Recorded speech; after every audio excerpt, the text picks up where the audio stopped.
Hi കൂട്ടുകാരെ, ഇന്നത്തെ വീഡിയോയിൽ പറയുന്നത് നമ്മുടെ ഈ മുഖത്തുണ്ടാവുന്ന പിഗ്മെൻറ്റേഷൻസ് ഒക്കെ ഒന്ന് കുറയ്ക്കാൻ വേണ്ടിയിട്ടാണ് ഉള്ളൊരു റെമഡിയാണ്.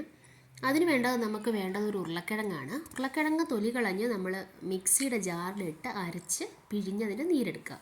അതൊരു 2 സ്പൂൺ നമുക്ക് വേണം.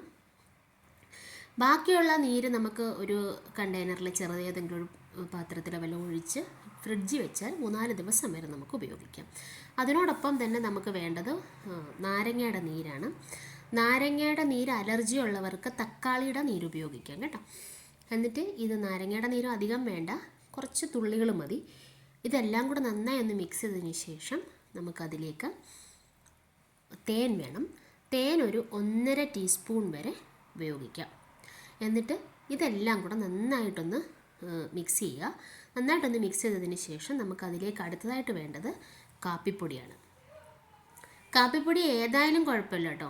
നമ്മൾ സാധാ കഴിക്കുന്ന കാപ്പിപ്പൊടിയോ ഇൻസ്റ്റൻറ്റ് ആയിട്ടുള്ള കാപ്പിപ്പൊടികളൊക്കെ ഉണ്ടല്ലോ, അത് ഏതായാലും കുഴപ്പമില്ല. അതും കൂടെ ഒരു 1/4 ടീസ്പൂൺ ഇടുക.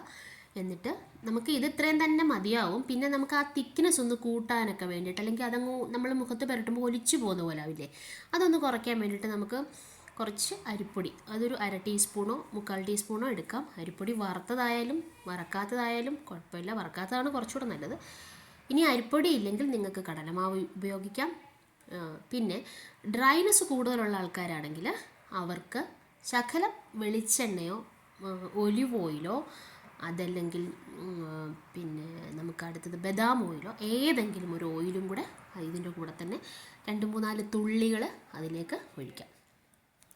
എന്നിട്ട് എല്ലാം കൂടെ നന്നായി മിക്സ് ചെയ്തിട്ട് നമ്മുടെ മുഖത്ത് നമ്മളൊരു 15 മിനിറ്റ് വെച്ചേക്കുക. 15 മിനിറ്റിന് ശേഷം കഴുകിക്കളയുക. നിങ്ങളുടെ മുഖത്തുണ്ടാവുന്ന മാറ്റം അതെന്തായാലും എന്നെ കമൻറ്റിലൂടെ അറിയിക്കണം. അപ്പോൾ ഇന്നത്തെ വീഡിയോ ഇത്രയേ ഉള്ളൂ. അപ്പോൾ എല്ലാവർക്കും ഒരിക്കൽ കൂടി താങ്ക്സ്. ബായ്.